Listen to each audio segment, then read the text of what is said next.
tu veux faire un shooting photo et avoir un look un petit peu comme sur Pinterest, un peu comme ça pour améliorer ton contenu Instagram, tu n'as pas besoin d'être un photographe professionnel, tu as juste à avoir une bonne organisation et la vision. Bienvenue dans la série où tu glow up dans ton business, partie 1. Pour faire un shooting cohérent et hyper stylé, il faut que tu passes par 3 étapes clés. Et à la fin de la vidéo, je te montrerai le résultat du shooting que j'ai fait. La première étape est de créer un univers visuel. Pour ça, tu vas aller sur Pinterest et tu vas aller chercher des photos qui sont dans le même univers. Donc que ça soit les lumières, le style, les textures, bref, tu fais vraiment un mood et tu mets toutes les photos côte à côte sur Canva. L'objectif ici est de te permettre de te projeter dans l'univers que tu veux créer avant même de commencer. La deuxième étape, c'est l'organisation de ton shooting. Pour ça, j'utilise Notion et dans Notion, je vais y mettre les lieux où je vais aller, donc que ça soit en intérieur, en extérieur. Et si c'est en intérieur, si c'est dans des cafés, des restaurants, etc., la chose à faire,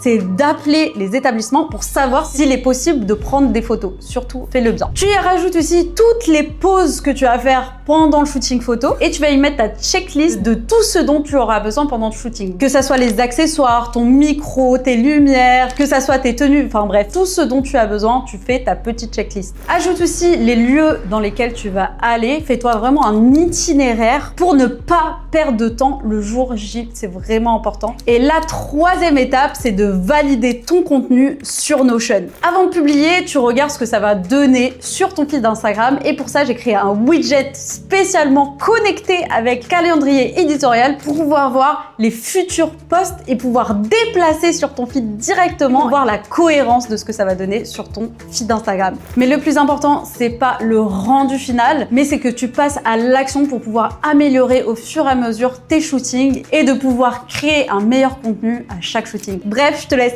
admirer le résultat. Dis-moi en commentaire si ce format t'a aidé et si tu veux que je fasse une partie 2 sur la programmation de tes contenus.